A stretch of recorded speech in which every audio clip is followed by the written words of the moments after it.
What is going on, guys? I hope you're having an amazing day. Now, today we're going to be looking at Vivek Ramaswamy and Chuck Todd. And apparently Chuck Todd held Vivek's feet to the fire. From what I understand, Chuck Todd quoted Vivek a lot up in his book and apparently accused Vivek of switching positions and doing other things. He also accused Vivek of doing other things such as lying about the Hunter Biden story, saying that, hey, you never talked about this up in your book. You just started talking about this now. Stuff like that, essentially. But guys, do you know what I did? So look at this right here. Guys, I actually bought the book that Vivek wrote called, what is it called exactly? Nations of Victims. I bought this book. I'm going to read this book. So I'm going to actually see exactly what Vivek said up in his book about Trump. I'm going to see what he said about the Hunter Biden story and all of that stuff like that to see if he actually lied or not about it. But with that being said, we're going to get right into this video. Let's get into it. Also, before we get into this video, make sure to like and subscribe. It really helps. Right now, I think we're at 2,404 subscribers. If you guys actually subscribe, it will help a lot. Road to 10,000 subscribers. Let's go. And joining me now is the Republican presidential candidate that was at the center of the debate, Vivek Ramaswamy. Mr. Ramaswamy, welcome back to Meet the Press. It's good to talk to you, Chad. Let me start with the tragedy that took place in Jacksonville. This is what Sheriff Waters, how he described the incident last night. This shooting was racially motivated, and he hated black people. He wanted to kill. He targeted a certain group of people. That's black people. That's what he said he wanted to kill. I heard about this. That's very clear. And I don't know that the targets were specific, but I know that any member of that race at that time was in danger. Both the FBI and DHS in the last 2 years have said that racially motivated violent extremism is on the rise. This is clearly part of that. What would a President Ramaswamy want the Justice Department to do about this racially motivated violence that we're seeing on the rise?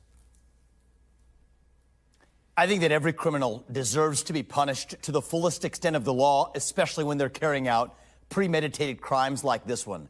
This is a heinous crime. My heart goes out to the families who were affected by this. It is tragic, and this should not be happening in the United States of America. I think the fact of the matter is, Chuck, it is really just a symptom of a deeper, new form of national division that we have created. And I think one of my top jobs as the next U.S. president is really to lead with a national tone of character that reminds us of how we are all united across our diverse attributes. I think part of the problem is we have obsessed so much over racial and other genetic differences that we have forgotten all of the ways we're really the same as a country. And I do think we need a leader and in the White House developing that national character for this country again. We also do have a mental health epidemic across this country, Chuck, that really is reflective of a hunger for purpose and meaning. We need to fill that void, address the mental health epidemic. That's true. This is a tragedy and deserves to be called out as heinous. That's exactly what it was. Why do you think there are more race-based violent crimes on the right than on the left? Why is this a lot more pervasive on the right? Well, the fact of the matter is I think that there's a lot more violence that's also pervasive in parts of the country that supposedly are left-wing voter bases. So I don't think this is a left versus right issue, and I don't think we should try to politicize this through partisan goggles either, Chuck, especially in the way. That was a very disingenuous comment by Chuck Todd right there. To me, this is a mental health issue, not necessarily a left versus right, because who in their right mind would go and then commit a mass shooting based off of race, based off of, how about this, based off of religion? If you guys know what I mean, you know what I mean. You guys know what I'm talking about, you know what I'm talking about. So yeah, see, that was a very just disingenuous question by Chuck Todd right there, in the sense that this is a mental illness problem, if you ask me. This has nothing to do with bipartisan politics. This is a tragedy. And those that try to bring politics into this, to me, is just very stupid. It's just very stupid, very grimy. How about that? I don't know any other word to say but grimy. Wake of a tragedy like this one. The fact is there are more black men dying on the south side of Chicago. Do you ignore the elements that allowed this manifesto to spread online, and that it does feel as if social media connects some of these hateful ideologies? Well, the fact of the matter is I do think we have two standards that we're even applying if we're having a conversation about manifestos. We still have not yet even seen the manifesto of that transgender shooter in Nashville of a Christian school. And yet here we're focusing on the motive. So if we want to look at this through a politicized lens, let's look at what the political media and the political establishment is doing differentially in how they analyze different crimes and then create a new narrative around it. The fact is, what I said in the Nashville shooter case, I will say here. Any killing, any mass killing is heinous. We need to get to the root cause of the mental health epidemic, address that. We need leadership that sets the right tone in this country. But if we are going to talk about manifestos and politicization, Chuck, I think it is incomplete not to look at the absence of releasing that Nashville shooter manifesto, even as of today. That's why I personally traveled to Nashville to call for it. And that, I think, is the best evidence of real politicization in terms of what the public sees and what the public doesn't. I want to apply one standard for everybody. Hold on, really quick. That's very strange. So they released a manifesto to this new shooter up in Jacksonville that just happened a couple of days ago. At this point that I'm watching this a couple of days ago, but it seems that this interview was a couple of days ago. So they released it the same day, but they have not released the manifesto of the Nashville shooter, the transgender guy or person, I don't even know, that basically, you know, killed people based off their religion. So I just don't understand why is it that it is a double standard. I see what Vivek is saying here. I'm very surprised that there's already a manifesto for that. To be very frank with you, that's strange. They found a manifesto, and I'm guessing it was like confirming that this guy was a white supremacist and all of that stuff. I don't know. Let's get right back to it. I'm just saying. I don't want to look at this through partisan goggles. I want to look at this through one standard of the rule of law for everybody. You believe racism is a mental health issue? Well, I do believe that killing people in mass effect based off of race is a mental illness. It has to be. There's no other way but to say that that's a mental illness. Yes, mass shooters have mental illnesses. That's nothing new, nothing crazy about that, saying that. Is racism in itself a mental illness? Probably not. Is it rooted up in some type of mental instability up in their mind? Probably. You can say that, but come on. This is what I'm saying. Like, these questions are stupid to me. This is a very weird interview so far. That racism in many cases is manufactured in a way that creates more racism in this country. I cannot think of a greater way, Chuck, of driving racism in this country than to take something else away from someone based on the color of their skin. Yes. And so is there existing racism in the United States? Of course there is. But those last burning embers of racism, the last thing I want to do is throw kerosene on it. And yet that's exactly what I believe the modern culture is doing by creating race-based quota systems that deny people access to goods or services based on the color of their skin. The right answer to stop discrimination on the basis of race, as John Roberts said it, is to stop discriminating on the basis of race. Yes. And I am genuinely worried that we're seeing a new wave of anti-black and anti-Hispanic racism as a consequence of the so-called anti-racist movements. Your argument comes across as blaming those that are trying to create equality for the rise in racism. Huh? Well, the fact is, that's not how it comes across at all. That's such a weird what? How did he at all say that? He said, hey, literally stop looking at people as just quotas and colors. You have to look at them as actual individuals. That's all he's saying. That's simply all he's saying. Oh, you're trying to blame people that are fighting for equality. That's why racism is. No. Come on. This is laughable. This is laughable. Trust me. We're going to get to the Trump stuff in a bit. I just wanted to show this part too. Yes, Chuck, I don't want to be playing a blame game. I want to be going towards a solution. And I am genuinely worried that those who earnestly espouse the view, I'm going to quote Ibram Kendi from his book directly, I'm not putting words in anybody's mouth, says the right answer to past discrimination is present discrimination. Yes, he the did right say that. answer to present discrimination is future discrimination. I believe the people who hold that view are earnest about it, but I think they're wrong. And I think that that's actually creating more discrimination and more division in our country. And I think the right answer is actually to restore colorblind equality, colorblind meritocracy, embrace what unites us across our diversity instead of celebrating our skin-deep diverse attributes. That's how I think we reunite this country, Chuck. And it's not blaming anybody else for having a different point of view. True. But I do think that as a leader, it's my job to articulate exactly how we will unite this country. And that's exactly how I'm going to do it. Let me move to the debate. And a lot of people are asking this question. If you believe Donald Trump is the greatest president of the 21st century, he's running. Why are you running against him? Why do you think his second term won't be as good as his first? Good question. Well, look, I did say he's the best president of the 21st century. From George Bush to Barack Obama to Joe Biden to Donald Trump, I think it's not even close. Who was the best of those presidents? In my book, I judge by results. That being said, I believe I can take the America First agenda even further than Donald Trump did. I think I will be more effective in uniting this country in the process. Look at the way we're running this campaign. I'm not leaving any state behind, any city behind, no American left behind, from the south side of Chicago to Kensington, to places where traditional Republicans don't go. I think I am best positioned to deliver a landslide election, a multi-ethnic working class majority.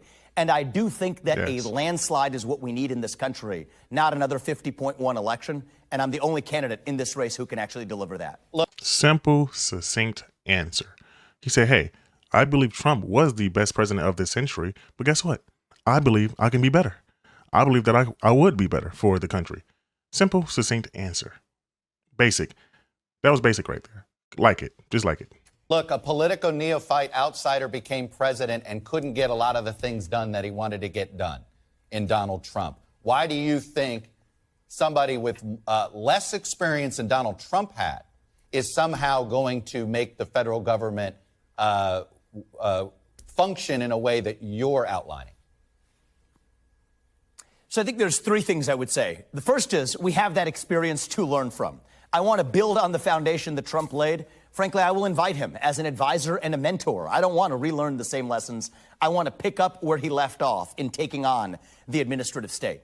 The second thing, Chuck, is I do think it needs to be an outsider to take on that administrative state, but I also think it needs to be an outsider who has a deep first personal understanding of the laws and constitution of this country. I think Trump was in many cases duped by his managerial advisors, for example, who said that you can't fire employees in the federal government due to civil service protections. Read the law. Turns out those civil service protections only apply to individual firings, not to mass layoffs. Mass layoffs are absolutely what I will bring to the D.C. bureaucracy. And I think the fact that I am from a different generation, Chuck, will be an asset. I'm able to reach young Americans. I'm able to reach people who haven't traditionally been brought into the mold of Republican politics. I don't even talk about Republicans and Democrats. And so I think I'll be able to build a greater moral mandate across generations that helps unite Americans around the America First agenda rather than making it a strictly partisan affair. Let me bring up a couple questions you didn't get a chance to answer at the debate. Most of the candidates on stage Wednesday night said Mike Pence did the right thing on January 6th. Do you agree? Do you agree? I would have done it very differently. I think that there was a historic opportunity that he missed to reunite this country in that window. What I would have said is this is a moment for a true national consensus where there's two elements of what's required for a functioning democracy in America. One is secure elections, and the second is a peaceful transfer of power. When those things come into conflict, that's an opportunity for heroism. Here's what I would have said. We need single-day voting on Election Day. We need paper ballots, and we need government-issued ID matching the voter file. And if we achieve that, then we have achieved victory, and we should not have any further complaint about election integrity. So what would Wait, hold on really quick, guys, since Chuck Todd is going to interrupt anyway. What do you guys think? Do you think he's being genuine when he says this right now? Because at the end of the day, I do agree with him saying that, hey, that would be a good plan to, implement these things in place. But why didn't he say this during the debate? You guys get what I'm saying? Like, he strategically did not answer that question on purpose during the debate. I was watching the debate, and I was just like, okay, where's Vivek's answer? I've seen all of these guys answer. Where is Vivek's answer? What did he say about Taiwan? What was his position on Taiwan? He said, oh, yeah, strategic ambiguity, I think. Yeah, strategic ambiguity. Is that what he was doing then, too? Was that very strategic of him to not answer these questions on stage because he probably wasn't prepared for them? That's probably a fair assumption, right, guys? I would assume. Just saying, just to be fair, I like Vivek. He said we also have to be very honest with ourselves. We're saying, hey, why didn't you answer, when it came to the pro-life argument? Why didn't you answer when it came to this argument? When it came to, did Mike Pence actually uphold the Constitution? So these are very interesting answers he has right now, except he did not do these during the debate.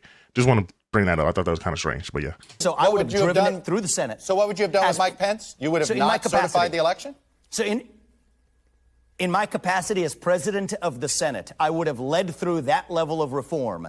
Then on that condition, certified the election results, served it up to the president, President Trump, then to sign that into law, and on January 7th, declared the re-election campaign pursuant to a free and fair election. I think that was a missed opportunity, but that's the kind of spirit we're going to need to unite this country rather than sweeping those concerns under the rug. 11 months ago,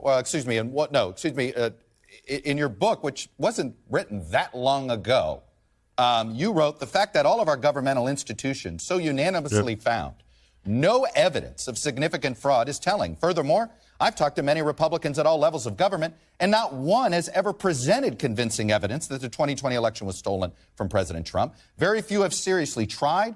I don't believe that most Republican politicians actually think the election was stolen. So you went from there, let me address and this. 11 months later, your views have changed on January 6th. Again, this book was written September of 2022. Chuck, I'm happy to address that if you're interested. Yep. Yeah. Yeah, so, and read exactly that chapter in the book. I drew a sharp distinction between what I did see as the interference in the election that mattered, which was interference by big tech. I'm data-driven. There's hard data showing that many voters, many independent voters, would have changed their result enough to influence the outcome of the election if they had been exposed to what we now know to be the truth about the Hunter Biden laptop story. By contrast, I've also been clear. I have not yet seen evidence that there was ballot fraud of a scale that would have changed that result. I'm just responding to data on both fronts. But the fact of the matter is, if we're looking at reuniting this country, there are serious concerns on both sides, but especially on the right, about the concern of elections and election interference and ballot fraud, but also big tech interference. And there's a very clear result and way we can address that. I've offered a clear consensus that everybody can get behind. It is practical. And if people really think that debating this issue is a threat to our democracy, that should be an easy consensus to be able to rally around. And that's how I'll lead as president. First of all, you never talked about the tech stuff in your book. This is what I was saying. See what he just claimed right there? Hey, you never talked about big tech interfering. You never talked about big tech interfering in the election. So what exactly are you saying? That's what Chuck Todd is saying right now. This is a new thing. It is that's false, Chuck. You have not Chuck, talked about that's this absolutely Hunter false. Biden In Nation of Victims aspect of it. We were looking Chuck, for it. I think you have not. I think you have not read Nation. I think you have not read Nation of Victims. Literally read the book. There was about 20 pages of content devoted to this, and I also bring it up in You didn't write about Woke Inc. election fraud that way. It's fine, but you don't have an obligation to read my book. But if you do, quote it correctly. We have been, and let me quote it again. You're referring to Republicans. We use stolen election theories as a backdoor to embracing our own victim identity path, pursuing an easy path to power. Throughout this entire book, you mock the entire January 6th aspect. You absolutely criticize Donald Trump for being a sore loser. You write about it in a way of making your point that we've become a nation of victims. And right now on TV, you're doing the exact opposite. I will say this. Vivek has been very favorable towards Trump. Now, whether he agrees with what Trump did or not, I guess he's saying is insignificant is the fact that what he thinks is Trump did not do anything illegal. That's his main point. That's Vivek's main point, which is fair. I think that's a fair assertion that Vivek makes. You know, he's saying, hey, I'm really not flipping a switch. Like, I'm like really not switching what I'm saying. Basically, what I'm doing is just saying, hey, I will pardon Trump and I will do this and that because I just think that the political persecution of a political opponent is just bad, which I think is fair. I think that's fair to say, but also you are talking a bit different when it comes to Trump. Like in terms of the rhetoric that he's saying, it is a bit different. You guys can't lie. It is very different than what it was up in this book. Apparently, if what we're saying, Chuck Todd is saying is true. I have the book right here, by the way. So I'm going to read the book for myself and see exactly what he said. But it is definitely different. He said, oh yeah, I did these books when I was still a businessman, academic per se. So that's fair too. But let's keep going. I just want to say that I think it is a bit strange. I'm not. Chuck, actually want to be very clear. I preached to conservative audiences I was in Iowa over the last 2 days, and what do I tell them? We're not going to be victims. We're going to be victorious. Whether I'm talking to the left or the right, I say the same thing. I've also been very clear, Chuck, and I want to be clear today, that I would have made very different judgments than Donald Trump did that day and on many of the matters in his path out of office. But there's a difference between a bad judgment and a crime. This is what I said he was going to say. And what I've been clear about is when we criminalize those bad judgments, that's an abuse of the justice system. It undermines trust not only in our elections, but in our justice system. We have to be able to draw those distinctions. And I do think, Chuck, it's going to take that kind of leader who can actually preach truth to both tribes in this country to reunite this country. So did Donald Trump make all the right judgments? No, I said so then, I say so now. Okay. Was that illegal and should we criminalize it? Absolutely not. But I want to lead this nation forward. That is my goal, not to look in the rearview mirror. And in order to do that, I think on the election integrity issue, we have an opportunity to put this debate behind us by single-day voting on Election Day as a national holiday with paper ballots and government-issued ID. This should not be controversial. And if that helps reunite this country, as I believe it will, that's exactly how I must lead as president, and that's my commitment. All right. Okay. So pretty much that was, the Trump segment of it. It was a bit more, except I'm going to skip that part.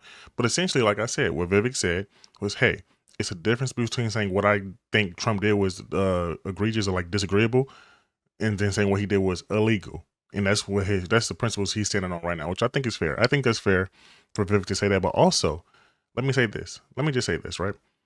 I think that Vivek is also kind of catering towards the Trump audience, which is not a bad thing, by the way. I think it's very strategic. I think it's very smart if you want to have a very, good political future, at least in the Republican Party, as it is right now. If you're not a rhino, I think pretty much that for most Republicans, that's a positive if you're not a rhino.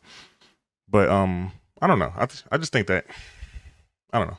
I think Vivek is a very interesting case. We still have to know a lot more about him. We still have a lot to learn about him. And we have a long time to, because, the Republican primaries are still pretty much in the beginning stages and everything like that. So, yeah. But all in all, I think everything is good.